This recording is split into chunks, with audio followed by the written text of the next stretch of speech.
Welcome back to Millennial Millionaires with me, Mickey Neiman, as your host. And thank you so much for tuning in. Don't forget to follow my Instagram, though, so you can stay updated on my life and behind the scenes of the show at Mickey Neiman. Now, today I've got something a little change of pace for you. I have the opportunity to chat with the founder and CEO of a very unique and innovative company called Cadence. Now, this is a firm that specializes in due diligence language services for the investment research industry. I know, that's a mouthful, and we're going to unpack it for you. But here is Matt Conger. He founded the business while living in Beijing in 2014 and now lives in LA. Matt, thank you so much for coming here and joining me. Thank you. Happy to be here. So, let's just talk about, we need to unpack all of this. So why don't you go ahead and start off by telling me the mission or the drive behind Cadence? Sure. So with Cadence, our mission statement is talk business anywhere. We believe that people should be able to go anywhere in the world and not be at a disadvantage because of their mother tongue. Wow, absolutely. So can we back up a little bit more though? Because this isn't something that you just happens overnight. Did you always know you wanted to have a company? What's the story there? Sure. So never knew I wanted to have a company. I just always enjoyed traveling, meeting people, experiencing new cultures, and then one day circumstances got together and I was able to create a company.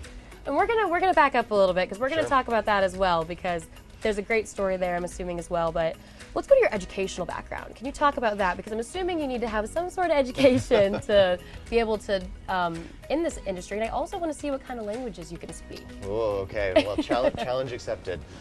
So I really spent most of my career in due diligence, and that was really impacted because my first degree was in business from the University of Pennsylvania.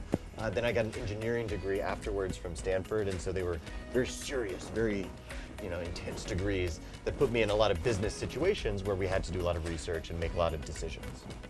And in regards to language, because you obviously have to know a thing or two about language here. So what languages do you speak? Obviously English. Yeah, my English is so-so. Like you, I was born in Texas, so I can affect that accent when I want to. But primarily Mandarin Chinese, but even then it's not that good, right? The whole point of this business and being in this industry is for people with just a basic understanding. They can get a leg up, they can get an advantage by hiring us. So I love Mandarin. I hope to teach it to my child once he gets born. And so that and English are the ones that I speak primarily. Do you mind saying something for us in Mandarin? Sure. Do you have a Chinese name yet, or can I give you No, one? please give me one. I would love one. All right. 我介绍一下 Mickey， 他是一个 TV host. 谢谢你. So I just said, I'm going to introduce you. You're a TV host, and thank you for having me. How cool is that? I can barely speak English half Right. the time. I forget my name 90% of the time, I'm pretty sure. Yeah. Amazing. Well, back with Cadence today, what's happening now? What's your story now with Cadence? Sure. So first of all, it's a fascinating time to be in the world. Here in the United States, we have kind of political relationships with all sorts of countries that are ever changing, and that's good for us, right? As an entrepreneur, it's amazing to be in charge of a business that no matter what happens in the world, it benefits us. If there's tension between the US and China, that means investors are going to start to look at Japan. If there's a natural disaster somewhere, people are going to go there and do more research. So we're a really kind of recession-proof, really resilient company that is always changing. And that's something that we need in today's world, and that's encouraging to hear because that can definitely be a scary time for some people. So, Absolutely. Let's dive into, you were in New York and you were working as VP, correct? Mm-hmm. But before that, you had jobs, regular job, right? Before you were CEO and founder. Yeah. Do you mind talking about those jobs and kind of what was your highest high and your lowest low working there? Sure. So first out of college, I was at Bain & Company, management consulting firm. We were in New York City, and that was a great job. Highest high for sure was every week we were looking at a new sector. Texas actually came up. We were looking at a tank rental business in Texas. I was sitting in Times Square, and I was like, how the heck am I going to learn about the tank rental business in Texas? So it really kind of sharpened my research skills, my teamwork skills with that job. And your other company, Hudson? Hudson, Do yes. you mind talking about Hudson a little bit and kind of Sure. what was your highest high and or your lowest low there? Okay. So 2008, people forget, oil was $150 a barrel. Whether you were Democrat or Republican, you thought climate change was real. So for me, it was a great career opportunity to go work in the clean energy sector. So I found this firm, Hudson. They had $1 billion to deploy into whatever clean tech companies they wanted. I was fortunate enough to be on the solar team, helping out their solar investments at the time. And that is who you were with whenever you made your transition to Beijing, correct? That's right. Yeah, so Hudson, in trying to expand the vision of clean energy investment around the world, said we have to have an office in Beijing. They looked around the office and they said, okay, does anyone here speak Mandarin? And I said, I don't, but I want to. And so they said, you know what, Matt, we'll send you over there. We'll put you in language school, and good luck. They even let me keep my salary, which goes a lot further in Beijing than New York, as you can imagine. But then life changed, and they realized that they were struggling to raise money. The ability to do deals in China was quite hard. So I found myself in Beijing with no job, basically, right? They had sent me over there, I had the visa. I packed up my entire apartment, said goodbye to my family here. I said I'd be coming back soon. And I had a real decision to make if I wanted to kind of sulk back to America or really establish a new life, a new identity over there. So I'm going to stop you right there, and I want you guys to stay with us. When we get back, we're going to hear about what life was like living in Beijing. I mean, who has spent 5 years in Beijing? Just Matt, I'm pretty sure. So stay with us, and we'll be right back after the break, and we'll talk more about that.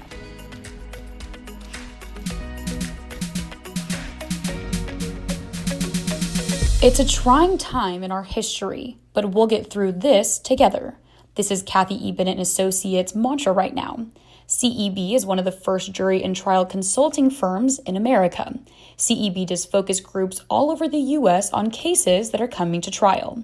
They hire community members to hear a case and tell them what you think about it.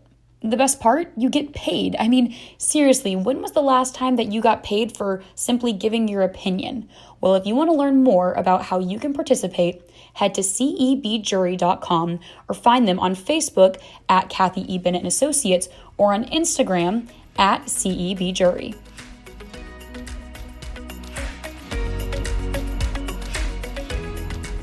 Thank you so much for staying with us, and now we are here to learn about what life is like in Beijing. We're going to get a little toe dip into the water here with Matt Conger from Cadence. So Matt, I don't even know where to start if I'm going to be honest. What is life like in Beijing?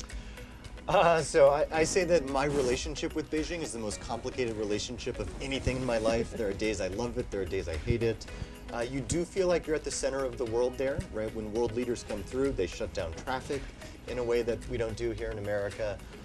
The history and the diversity there is amazing, but there are some things where you just slap your forehead and you're like, wait, really? This is how things are done? Can I give you an example? Please, please. So let's talk about kind of water cooler conversation at the office, Okay.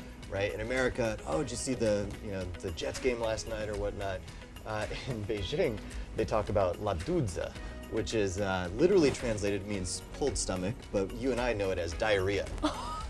So it's very common when you're just having kind of small talk in the office about, how was your day? Like, I've had diarrhea since 7 a.m. this morning, which is, hilarious at first, but what happened to us is we're a professional services firm, so we put our translators in touch with some of our clients, and our clients would not be prepared for this. And so our translators would come into a meeting and say, excuse me, I'm having diarrhea, I'll be back in 15 minutes. And we would tell our clients, I'm sorry, this is just the way things are here. Young, old, healthy, unhealthy, it's a way of life. Wow. But you didn't ask me, but I don't have diarrhea right now, in case you're wondering. I gotta be honest, that was my next question for you. Yes. The office talk, it's different. Exactly. You don't think about that. Exactly. Wow, that is too funny, Yeah. honestly. And there's obviously that, I don't know if I should say learning curve is the right word, but kind of like that culture, that step where, we're not aware. And I can only imagine there's stuff that we talk about that they're like, they talk about that in the office. That's insane. So Sure. right before the break, I know that you were talking about, you got to Beijing and you had a lot of decisions to make. I can only imagine there are people out there that are watching this and they're thinking, how do I do this? How do I take this next step? Or if they are in a hard place, between a rock and a hard place, what do they do at that point? So do you mind talking about sharing your story with us? Sure. What did you do in that tough time? And obviously it's worked out pretty well. Sure. So kind of walk us through those stepping stones. Yeah, so I was fortunate enough to have built up a little bit of savings from my prior job, so I wasn't in a rush per se, but I was really looking for other businesses that had inspired me. And I found a few where I had been in a situation and they helped me out. Firms like GLG or Alpha Sites. The point is, I was wondering if I could take those business models and apply them to my daily life, which was I'm this business person living in Beijing, always getting hit up for advice on, hey, how should I get through this meeting? Can you give me a good translator for this, etc. So really it was that fork in the road of, okay, should I just kind of find what every American does in Beijing, which I can tell you about in a second because it's pretty funny, or do I really try to embrace my own destiny and try to create my own company? And I did a little bit of the first, and then obviously went to the latter. So tell us, what is this funny thing? We need to know now. Yeah, so it's teaching English, but I say this because they are extremely well paid. So if any of your viewers are native English speakers and want the adventure of a lifetime, you go to China, you'll make money instantly, you'll meet interesting people. The first English teaching job I had was at China's largest oil company. So I was teaching English to like mid-level oil executives. And I'll never forget, one day the exercise in class was give a 2-minute impromptu speech about where you want to go on vacation. I'm expecting people to say Australia or Europe. I'm like, I want to go to Sudan. I want to go to Kazakhstan. And I realized, because that's where the oil is, and like for these employees, like oil is their life. Right. And in the Chinese company ethos, your job is your life. And so, for an American to have those experiences, it's wonderful. It's a great opportunity for anyone looking to broaden their horizons. Oh, maybe I think I have a new job. No, I'm just kidding. I'm not going to leave you guys just yet. Especially if they know you're from Texas, the oil people will love you. That's true, Yeah. actually. Well, now he's just talking me into it. Now I may have to go. We can go back together. Yeah, let's do it. And on that note, you go back to Beijing, correct? Quite a bit. So we need to take a couple more steps backwards, I think, here. Let's talk about, before we talk about today, where you guys are today and what the company's looking like. You said in the beginning you're with Hudson. You're obviously with you were with Cadence now. You made that transition. So I want to talk about how that transition was made. You also said you said goodbye to family and friends and said I'll be back soon. Well, 5 years is not soon to me. Yeah. So I want to be able to unpack the fact that you were there for so long and why, and then what that transition in life was. I mean, I'm about to graduate from college and I don't even know what I'm going to wear tomorrow. You know what I mean? So it's those steps and those things that seem really difficult, and talking back now, I want to look back at them and kind of see what mindset you were in and how things were going for you. Sure. Well, I think, like most people, you think kind of 6 months at a time. And for me, I said, okay, well, first I need to learn Chinese if I'm not going to have a job. And I did that. And then I said, all right, well, now I should try to take advantage of the fact people know I'm here. And I was fortunate enough to find a fellow alumni from one of my universities who had started a company in China. He had done quite well. So I just messaged him and asked him for an investment. So he was my first investor. He's still on our board of directors. And that's when you know it's real, when other people start handing you their money. And at that point I said, all right, well, now I got to hire staff. Now I need to get contracts with my clients instead of handshakes. So it was really that first kind of jump off the diving board to take other people's money from people that I trusted, where I said, okay, this is kind of a not just a lifestyle, but a commitment. Right.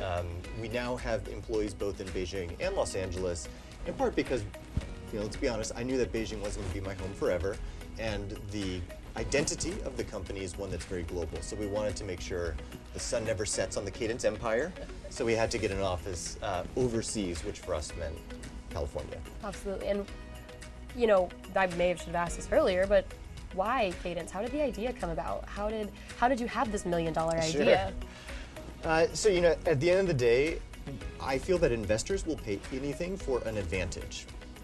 If that advantage is data, they'll pay for that data. If that advantage is privileged access to a company, they'll pay for privileged access to a company.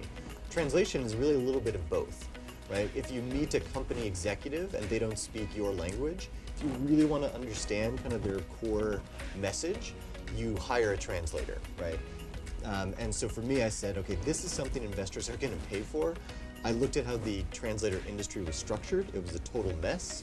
And so I said, okay, there's a real opportunity here to kind of clean up the supply side and present them in an exciting way to the demand side. So it's making sure that literally things don't get lost in translation. Absolutely. For lack of a better cliche, I guess. Yeah. Wow. And so, but not only translation, I know you and I kind of talked about this a little bit beforehand, but what are some other aspects of the company that are very important that maybe an outside source may not know about? Sure. So, a lot of people, they don't realize translation you can get a master's degree in, right? People think, oh, they grew up in a bilingual household. So there actually is a kind of rigorous academic side to it. The other more fun part, especially since we're basically in Hollywood right now, you really need to act. I'll give a sad example and then we can go to a happy example. So I was living in Beijing when MH370 happened, the Malaysia flight that disappeared. So you had all of these kind of families that were just so sad to be, wondering what the heck happened to their family. And they hired a translator who would convey those messages. So it wasn't just like, where's my child, what are you gonna do? But he would like cry if the person cried, or scream if the person screamed. And it takes, you have to get in a certain headspace to be able to not just translate the meaning, but to translate the emotions as well. So it's, my hat's off to anyone that does this professionally. It's incredible. That's there's so much more to that than meets the eye. Essentially, that's a lot. What's the happier example though? I think we should end that on a happier note, for sure. Of course. So everyone talks about Hollywood has to kind of suck up to China. So living in Beijing, we had every celebrity come through there because they're all trying to have big premieres for their audience. So my co-founder, Jonathan Rechtman, he was hired by Vin Diesel and his production team or whatever. And so Vin Diesel, when he's doing his press junkets and his press interviews, he'll like kiss his biceps and just get really into the zone. My co-founder Jonathan, he looks like me. He's in a little better shape. So he would kiss his biceps and do this. And so, you really become a chameleon based on the situation. Wow, that is hilarious. So back in Beijing, you were there for 5 years then. Why were you there so long? So why was I in Beijing so long? There was momentum with the business. It was clear that if we wanted to grow, we wanted to be near our clients, and it was just easier, quite frankly, to stand out as a foreign entrepreneur in Beijing than trying to run the rat race in America. And then just for personal reasons, I knew this would be the adventure of a lifetime. I got married while I was over there. We're expecting our first child soon. It's very exciting. Oh, congratulations. Hopefully he'll speak Mandarin. But really, it was that realization that, okay, you only really get one shot to live in a foreign place where when you're the boss, you can kind of call the shots. And so I wanted to take as long of advantage of that as I could. Right. I want to talk more about what your life is like now then. You are the boss, you're calling the shots, and you made that move from Beijing to LA. So I do want to talk about what that move was like, and I want the viewers to be able to see what you're up to now. Sure. So stay with us, because right after the break, we're going to hear way more from Matt and learn exactly what Cadence is doing today.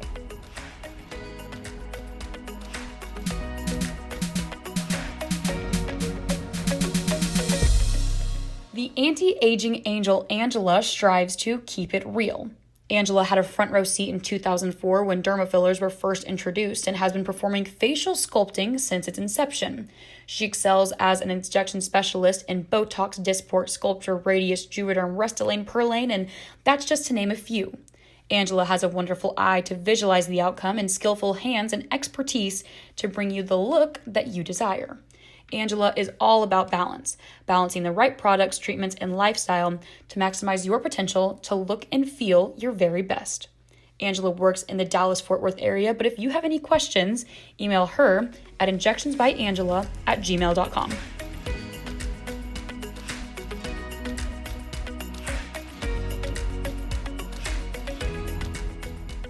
Hi y'all, thanks for staying with us, and now we're going to learn way more about what Cadence is up to today. We're going to bring you up to speed with right now. So Matt, thank you for staying with us here, and let's talk about your move to LA. You moved to LA when again? It's been about a year. Okay. Congratulations. How's it been here? What has the life been like? What's the hardest part about adjusting back to America? Is that fair to say? Or, talk about that transition. Sure, repatriating, right? Right, is right, the kind of right. the fancy term. Well, first of all, my stomach's doing much better. I don't have diarrhea as often. So, Thank goodness, thank goodness. The small victories, we'll chalk those up. I do think that there is this element of the ability to move fast in China that you do struggle a little bit with here. Have you heard of 996? I have not, actually. Okay, so that's the ethos in China. It stands for 9 a.m. to 9 p.m., 6 days a week. So there's just this kind of built-in culture of 996 that, no matter what level you are, that's just the standard. Here in California, it's very different, right? People from day one, they want to know, okay, well, do I qualify for overtime?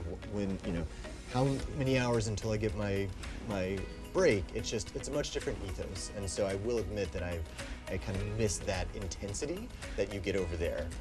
But on the other hand, the ability to just have kind of innovation and access to so many resources and tools in the U.S. certainly compensates for that. Right, and with the transition back here, you're the man in charge. You're the man in charge in Beijing too, but you have an office here in LA, you have an office in Beijing. Can you talk to us about what it's like, not only being a boss, being a CEO, but being a CEO of literally businesses and companies that are in different time zones completely.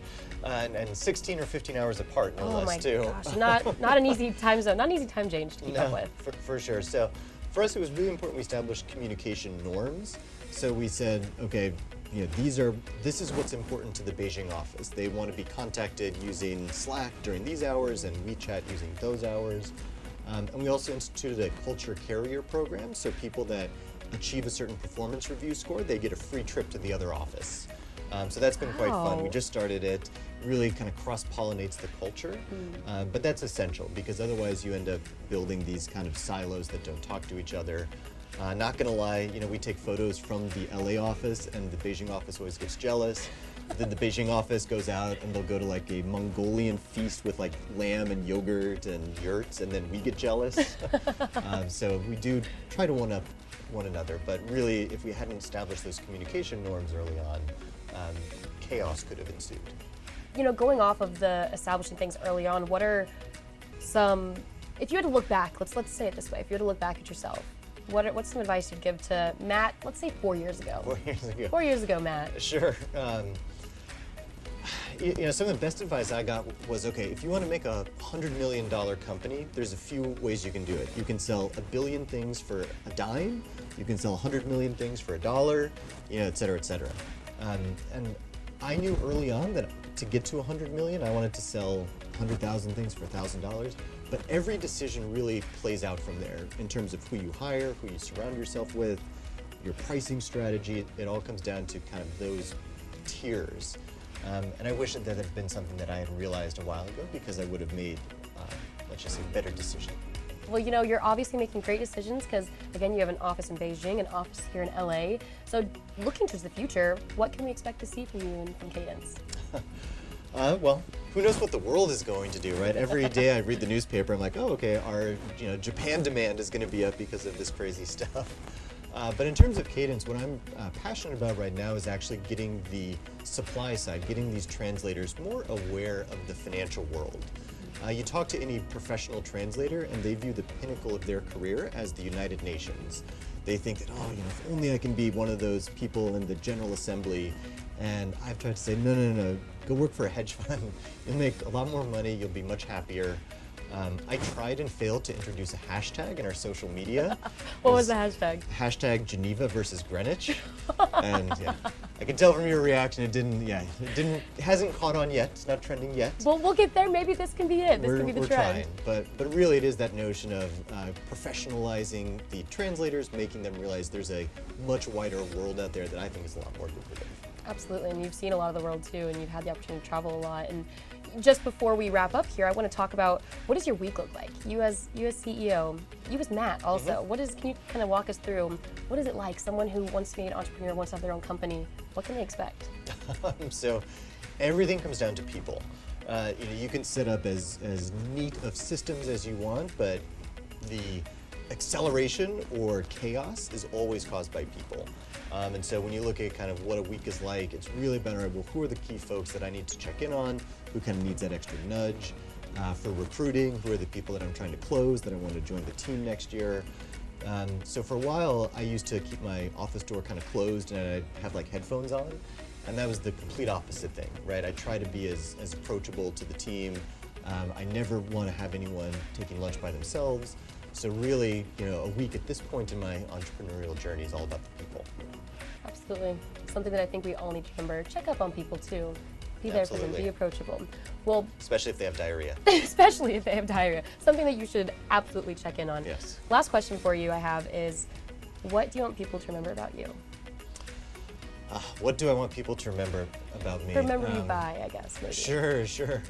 I do hope that I can inspire others to kind of tweak their careers a little bit, right? Whether it's the translator who's tweaking their career to go in the direction of the private sector, whether it's the consultant that enjoys having the nice name on the resume, but maybe they want to kind of tweak it and try out their hand at entrepreneurship. Being that kind of role model for people that are like, okay, I thought this is what I was doing in my career, but I see what Matt has done and what he pounds the pavement for, and I'll give that other thing a try. So we'll see. Well, if you want to stay updated with Matt's journey, you can go to mickeynieman.com and you can learn a ton more. Matt, thank you so much for being here with me today. Thank you for sharing your story with me and with my viewers. And if you want to learn way more about Matt, though, again, go to mickeynieman.com, click on that resource tab. Stay on that website, though, because if you or someone you know is a millionaire or has $1 million idea, you can submit it here under the Get Featured tab as well. And then maybe you be the next Millennial Millionaire.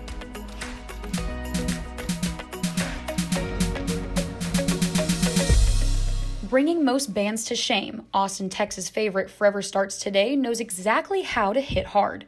Powerful pop, punk, and female vocals make Forever Starts Today a pleasure to catch live.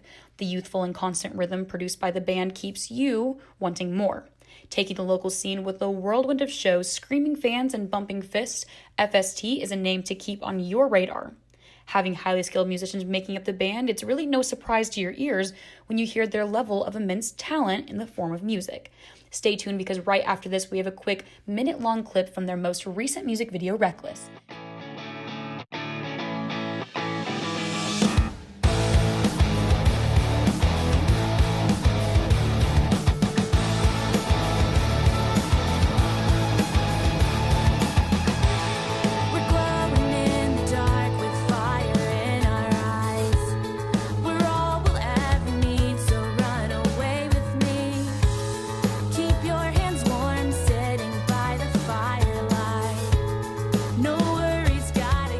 And if you want more from Forever Starts Today, you can find them on Apple Music or Spotify.